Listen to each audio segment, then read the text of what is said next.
Hola hermanos y bienvenidos nuevamente al estudio de la palabra de Dios. En esta serie estamos estudiando el Evangelio de Lucas y como sabemos en esta lección vamos a estudiar acerca de Jesús sanando a una niña y a una mujer con flujo de sangre.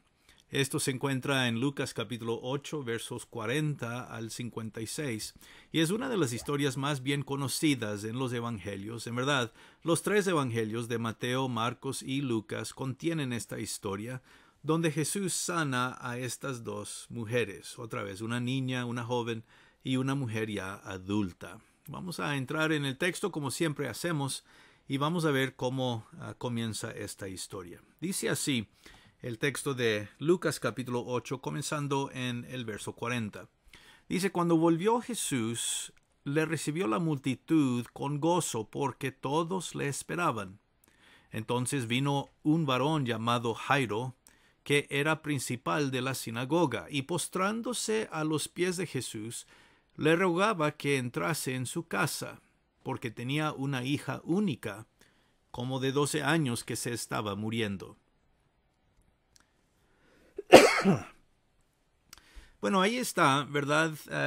¿Cómo comienza la historia? Dice el verso 40 que Jesús volvió. En la situación antes a esta, en la lección antes a esta, vimos que Jesús sanó al hombre endemoniado, si recordamos, el hombre gadareno. Jesús había cruzado el lago de Galilea y sanó a ese hombre, pero la gente, el pueblo de esa región, que era una región de los gentiles, le pidió que se fuese, ¿verdad? Ellos tuvieron gran miedo, nos dice Lucas, al final de esta historia de Jesús sanando al gadareno. Y por su gran temor le pidieron a Jesús irse. Y él se fue. Entonces cruzó de nuevo a aquí la tierra de Galilea. Y cuando él volvió a la tierra de Galilea, todos lo recibieron, la multitud, con gozo, porque le estaban esperando. Qué interesante, ¿no? Cuando vemos a dos grupos, un grupo quiere que el Señor se vaya de ellos, tienen miedo, pero este grupo lo recibe porque tienen fe, quieren al Señor en su presencia. Es interesante para mí hoy en día cómo algunas personas, vamos diciendo, una gente está lista para rechazar al Señor, mientras que otros están listos para recibir al Señor. Vemos eso aquí también. Bueno, dice que cuando él volvió, esta multitud lo recibió con gran gozo, pero ya después se nos llama la atención a este hombre llamado Jairo, un principal de la sinagoga. Y vino él y se postró a los pies de Jesús. Bueno, debemos anotar un par de cosas aquí. Jairo es identificado como el principal de la sinagoga. Vemos que su nombre también es mencionado. Cada vez que vemos a una persona mencionada por nombre en los evangelios, quiere decir que esta persona era importante. Muchas veces caracteres se presentan, pero no vemos sus nombres, ¿verdad? Pero aquí Jairo sí. Quiere decir que era un hombre de influencia, un hombre conocido, el principal de la sinagoga. Ahora recordemos que las sinagogas eran como iglesias locales. No eran iglesias, pero servían el propósito de ser lugares donde la gente se reunía para adorar a Dios. Y fuera de Jerusalén había una sinagoga en las ciudades, ¿verdad?, para el propósito de adorar a Dios. Cada sinagoga tenía un grupo de líderes que conformaban el liderazgo de estas sinagogas. Eran ancianos del pueblo, hombres respetados. Aquí dice que Jairo era el principal, era el encargado, él era el hombre, vamos diciendo, director de esta sinagoga. Y es él quien tiene una hija de 12 años que está enferma. Tan enferma está que se estaba muriendo. Y por eso él, en desesperación, viene a Jesús y le pide que venga a su casa para sanar a su hija. Dice que era su única hija. Solo Lucas nos da este detalle, que otra vez pinta la situación como muy grave. La niña, la única que tenía, estaba muriendo. Bueno, justo en este momento, cuando Jesús decide ir con Jairo a su casa para sanar a su niña, la historia cambia y vemos cómo una mujer que también ha estado sufriendo viene al encuentro de Jesús, algo que no se esperaba. Y aquí vemos su historia. Verso 43 dice, pero una mujer que padecía de flujo de sangre desde hacía 12 años, y que había gastado en médicos todo cuanto tenía, y por ninguno había podido ser curada, se le acercó por detrás y tocó el borde de su manto, y al instante se detuvo el flujo de sangre. Entonces Jesús dijo, ¿quién es el que me ha tocado? Negando todos, dijo Pedro y los que estaban con él, Maestro, la multitud te aprieta y oprime y dices, ¿quién es el que me ha tocado? No tiene sentido, ¿verdad? Bueno, aquí vemos estos primeros versos en la historia de esta mujer y vemos, es una mujer sin nombre, no es nombrada, ¿verdad? Pero vemos su condición, estaba con flujo de sangre, lo cual significa varias cosas. Ella está impura, tiene esta impureza ritual. Las mujeres que estaban en el tiempo de su ciclo menstrual normal, ¿verdad? No podían participar de, vamos diciendo, la adoración que se prestaba en lugares como la sinagoga. Se consideraban que estaban impuras y tenían que pasar por un proceso después de que su tiempo había terminado para poder volver y estar con el grupo para adorar y todas esas cosas. Ni podían entrar en grupos, ¿verdad? Porque cualquier persona que tocaba a una mujer así, él o ella se hacían impuros también, solo por el toque, ¿verdad? Entonces, el punto aquí que Lucas quiere que veamos es que esta mujer ha sido marginalizada, ha sido puesta al lado por la sociedad por 12 años. No estamos hablando de una semana o un mes con lo máximo, 12 años. La mujer ha sufrido físicamente durante este tiempo y también ha sufrido, vamos diciendo, socialmente. No ha podido estar con el pueblo de adoración, no ha podido estar con grupos de personas porque tiene que mantener su distancia. Era muy semejante esta situación con los leprosos, quienes también tenían que mantener su distancia de grupos de personas para no, vamos a decir, contagiar a los demás. Eran aislados, marginalizados por esta razón. Y la mujer se encuentra en esta misma situación, ¿verdad? Lejos de el grupo de adoradores que podrían venir a Dios, ¿verdad? Además de su sufrimiento físico. Y vemos el tiempo de su sufrimiento, 12 años, es el mismo tiempo que la edad de la niña mencionada antes, 12 años tenía. Entonces las dos sufriendo y con esta conexión, ¿verdad?, de 12 años. No podía ser curada, aunque había tratado todo, humanamente hablando, con los médicos, no pudo ser curada, verso 43 dice. Y por eso ella se le acercó por detrás del Señor y tocó el borde de su manto. Ella tiene un plan. Ella es una mujer de fe. Ella se acerca a Jesús porque sabe, reconoce, tiene fe que Jesús puede ayudarle y sanarle, pero no quiere llamar la atención, no quiere que todos se den cuenta, entonces tiene el plan de acercarse por detrás, lo cual hace, y logra su meta. Y ahora, recordemos, este acto de entrar en este grupo de mucha gente era un riesgo adicional para la mujer, porque recuerden, si alguien la toca, ella se hace impuro también. Pero ella, en desesperación, en fe, en pensar tal vez que esta era su última oportunidad para ser sanada, se acerca al Señor de todas maneras y le toca su manto, toca su ropa. Y dice el texto que al instante, verso 44, se detuvo el flujo de su sangre. No pasó mucho tiempo, sino que al momento ella fue sanada. Se curó por el poder de Jesús que salió para sanarla. Y esto es lo que le llama la atención a Jesús, ¿verdad? Dice el Señor, ¿quién es el que me ha tocado?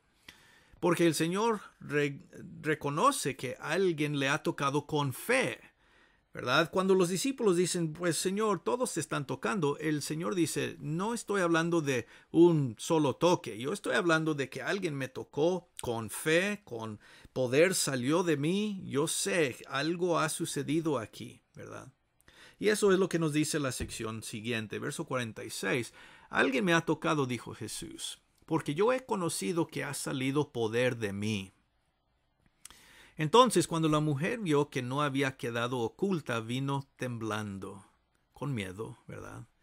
Y postrándose a sus pies, le declaró todo delante del pueblo, todo, ¿verdad? Que por qué causa le había tocado y cómo al instante había sido sanada. Bueno, en el verso 47 vemos que la mujer pues sabe que, bueno, no puede mantenerse oculta. El Señor sabe, ella se enfrenta a él, pero no confiesa pecado, como tal vez en el caso de la mujer que vino a él en la casa de Simón el fariseo. Esa era otra situación, pero aquí la mujer confiesa su fe y que ella ha sido sanada por Jesús. Una situación muy distinta, ¿no? Y declara esto en público, en frente de todos. Todos se dan cuenta de la fe de la mujer. Y ese es el punto, ¿no?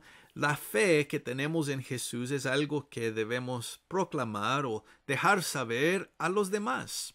No mantenernos ocultos, sino hablarlo públicamente, demostrarlo, vivir una vida pública de nuestra fe. Y pues cuando ella hace todo esto y le dice al Señor, le explica, ¿verdad? Y demuestra cómo ha sido sanada, vemos la respuesta del Señor Jesús. Él le dijo, hija. Verso 48, tu fe te ha salvado, ve en paz. Una respuesta muy semejante a la mujer de pecados que vino a él en casa de Simón el fariseo. Cuando él mira la fe de esa mujer y lo que esa fe le causó hacer, él dijo lo mismo. Tu fe te ha salvado, vete en paz. Así que aquí esta mujer, por su fe, también es resaltada y bendecida por el Señor de esta manera. Y le dice Jesús, vete en paz, has sido salvada. Tu fe te ha salvado. La mujer fue activa en su fe. Y esto es lo que le salva, físicamente hablando. Ahora vemos estas dos cosas distintas. La mujer que vino a la casa de Simón el fariseo, el Señor le curó de su pecado espiritual, le perdonó sus pecados. Aquí la mujer es sanada por su dolencia física, el flujo de sangre. Entonces vemos que parte de la razón por la cual Lucas pone estos milagros juntos, o por lo menos cerca uno al otro, es para demostrar la autoridad que Jesús tiene sobre las cosas físicas y espirituales, hablando del pecado, ¿verdad? Y vemos la mujer postrándose a los pies de Jesús, reconoce su autoridad, reconoce quién es. Ella tiene fe. Y por eso Jesús le dice, hija. Ahora, este término, hija, muy importante, muy interesante, porque le está diciendo varias cosas con llamarle así. Está usando un nombre de amor fraternal, un nombre que reconoce que ella pues es una persona especial al Señor Jesús. Había sido olvidada por todos, marginalizada, mantenida fuera, pero Jesús la recibe, vamos diciendo, la abraza en el sentido de que le da la bienvenida con este título, este nombre, diciendo, tú eres una persona y yo te veo, yo te amo. Pero también la idea de hija reconoce que ahora la mujer es restaurada socialmente, espiritualmente, al grupo, a la comunidad de fe. Ella es una vez más una hija de Israel, una hija que puede reunirse con su pueblo, que puede estar en comunión una vez más con otros para adorar a Dios, servir a Dios. Entonces el nombre hija aquí tiene un gran significado para su restauración a la vida de la comunidad. Entonces es muy hermosa la descripción hija, el nombre hija, aquí que le llama a esta mujer. Qué hermoso, ¿no? Y poderoso el Señor para sanar aquí a esta mujer. La siguiente sección ya vuelve a la historia principal, o primera, mejor dicho, con la hija de Jairo. Porque cuando estaba hablando aún, dice el 49, cuando vino uno de la casa del principal de la sinagoga a decirle, tu hija ha muerto, no molestes más al maestro.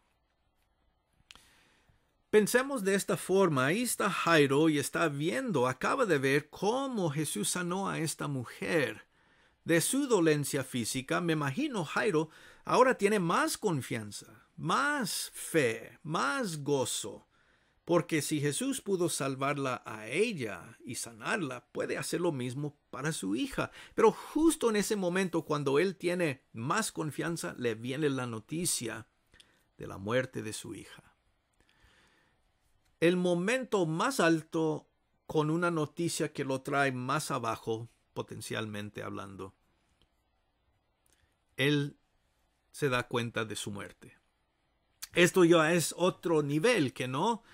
Estar enferma es una cosa, pero ya cuando uno muere, ¿qué puede suceder ahí? ¿Puede la autoridad de Jesús sobrepasar el mundo natural? Esto ya es algo distinto y diferente. ¿O es? Vemos aquí claro que en la historia la autoridad de Jesús sobrepasa la naturaleza. No es que Jesús solo puede sanar pecados, no es que Jesús puede solo sanar lo físico, Jesús puede restaurar la vida. Él tiene autoridad sobre aún la muerte. Y eso es algo muy diferente. Por eso el verso 50, muy interesante, Jesús, el texto dice oyéndolo Jesús. Es decir, Jesús escuchó el reporte que le dieron a Jairo de que su hija había muerto. Oyéndolo Jesús le respondió, le dice a Jairo, no temas, cree solamente y serás salva. Jairo, no permitas que este evento quite tu fe. Jairo había venido en fe a Jesús. Jairo había acercado al Señor Jesús con fe, pero esto puede quitar su fe ya porque es un problema insuperable, posiblemente en su mente, ¿verdad? Jesús le dice, no temas, no permitas que esto quite tu fe, siga creyendo en mí, como lo has hecho, y ella será salva. Y ahí está, en verdad, pues sí, el detalle, porque si nosotros nos ponemos en la misma situación, podemos decir, somos personas de fe, queremos servir a Dios, pero igual hay cosas que pueden quitar nuestra fe. Cosas que no esperábamos, cosas más fuertes, más grandes, problemas. Podemos seguir teniendo nuestra fe en Jesús cuando algo pasa que posiblemente quite nuestra fe. El temor, algo desconocido. ¿Qué es lo que puede quitar nuestra fe? Entonces la palabra de Jesús a Jairo aquí es para animarle, sí, seguramente, pero también para animarnos a nosotros de que no debemos permitir a algo quitar nuestra fe, como puede suceder también. Bueno, le dice, puede ser salva. Entonces, entrando en la casa, verso 51, no dejó entrar a nadie consigo, sino a Pedro, Jacobo y a Juan, y al padre y a la madre de la niña. Entonces, ahí vemos un grupo de 5 personas, 3 discípulos, los padres de la niña y el Señor Jesús. Y, claro, la niña. Nadie más. Jesús a veces hace esto, ¿no? Jacobo y Juan y Pedro son los 3 discípulos que pues vieron más que cualquiera de los otros. podemos decir, lo vieron todo, ¿verdad? Ellos a veces entran en momentos especiales como aquí. Y dice que lloraban todos, verso 52. Ahora, ¿quiénes son los todos? No tanto la multitud que estaba ahí, pero los que están en la casa, los que han entrado con Jesús. Los 3 discípulos y los padres. Ellos son los que lloraban y hacían lamentación por ella, porque claro, la multitud se quedó afuera. Y ahora estamos viendo lo que está pasando dentro de la casa, del cuarto de la niña. Entonces ellos están haciendo lamentación. Claro, porque está muerta. Pero él dijo, y vemos el contraste aquí, no lloréis, no está muerta, sino que duerme. Qué interesante, ¿verdad? Que Jesús puede decir, no lloréis. No lloréis porque voy a resucitarla. No lloréis porque yo soy el Hijo de Dios, quien triunfa aún sobre la muerte. Y luego dice, no está muerta, sino que duerme. Ahora, claro, estaba muerta, pero el punto es que para el Señor, ella iba a ser resucitada. Él la iba a volver a vida. La muerte en presencia de Dios siempre es algo temporal, y por eso aquí el dormir describe la condición temporal de la niña. No va a quedarse en muerte, yo la voy a resucitar. Entonces es una palabra bonita para demostrar que para los que tienen fe en Dios, la muerte no es algo final, no es una condición terminal. No es algo que nos va a caracterizar para siempre. Aunque podemos estar muertos por un buen tiempo, en verdad, en realidad estamos solo dormidos. Porque aún nosotros un día seremos resucitados por el mismo poder de Dios que Jesús usó aquí para resucitar a esta niña. El punto es que cuando los justos, los de fe, mueren en el Señor, podemos decir que están solo dormidos, porque es una condición temporal. La vida volverá a los fieles de Dios. Eso será la condición final y eterna que vamos a gozar, vida en presencia de Dios, ¿verdad? Y eso es a lo que Jesús se está refiriendo. Pero la gente ahí, vemos de quién estamos hablando otra vez, los que están en la casa, los padres de la niña, los 3 discípulos más cercanos al Señor. Se burlaban, dice el verso 53, de él, sabiendo que estaba muerta. Ahora, no sabemos el extent de esto de burlarse. Tal vez es una forma para decir no lo creían. Pero el punto es que es este grupo pequeño, 5 personas que están ahí que no creen al Señor Jesús en este momento. Pero todo cambia, ¿verdad? Verso 54, cuando dice que más él tomándola de la mano, un detalle muy hermoso, que no, la toma de la mano. Ahora, recordemos, el tocar a un cuerpo de alguien que ha muerto, un ser humano, bueno, animales también, tocar a el cuerpo de alguien que ha fallecido, también hacía de una persona que fuese impuro. No podría acercarse sin purificarse y lo demás. Pero Jesús es el Hijo de Dios. De todas formas, la toca, la toma de la mano. Y le dice, muchacha, levántate, verso 54. La demuestra del toque personal de Jesús aquí. Tan hermoso. La muerte no nos puede separar de Jesús, dice Romanos 8. Y aquí Jesús la toma de la mano nuevamente para decir, aquí viene la vida. Otra vez. Dice el 55 que su espíritu volvió. Esta es una frase muy interesante porque demuestra, sí, estaba muerta. Su espíritu había ya salido de ella. Ya había regresado a Dios. Dice la Biblia que todo espíritu vuelve a Dios cuando muere. Así que sí, estaba muerta. Pero Jesús es el autor de la vida y la resurrección, y por eso vuelve su espíritu a su cuerpo, se une de nuevo y la niña despierta y se levanta. Inmediatamente se levantó, tal como se dice que el flujo de sangre que tuvo la mujer fue curada inmediatamente. Aquí también, al instante, la vida volvió. No duró tiempo, sino que sucedió inmediatamente.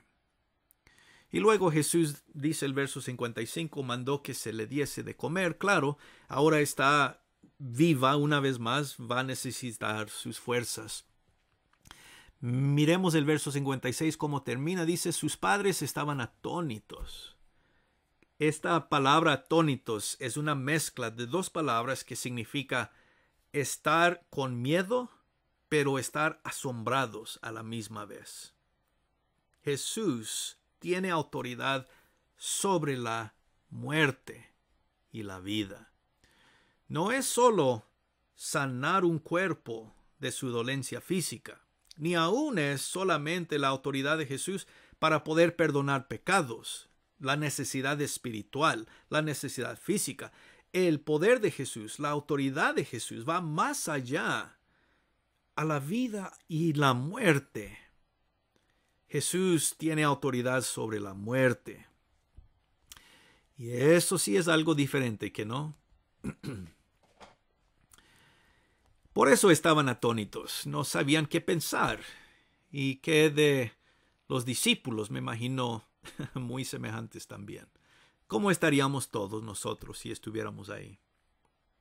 Pero Jesús les mandó que a nadie dijesen lo que había sucedido.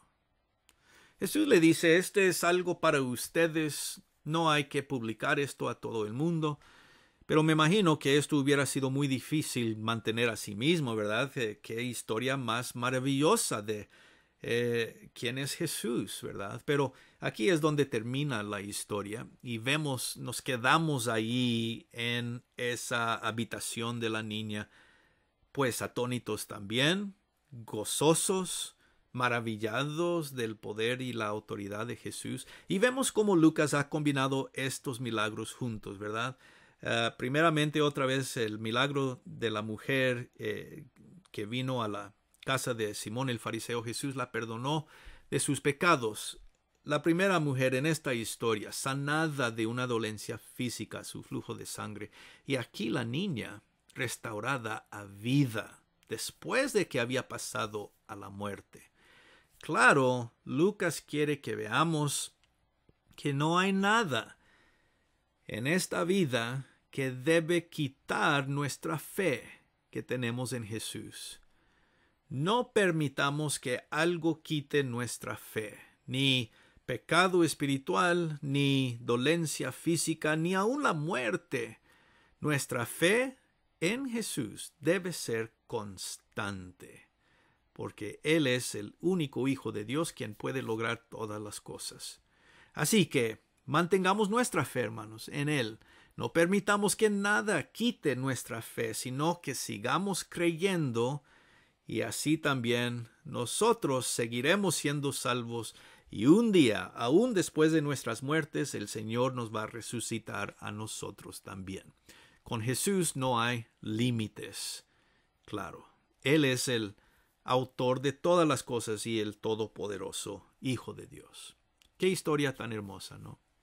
Muy bien, hermanos, pues vamos a dejar nuestro estudio aquí y en la próxima lección pues seguiremos estudiando juntos, Dios mediante. Hasta entonces reciban un gran saludo y pues como siempre decimos, gracia y paz.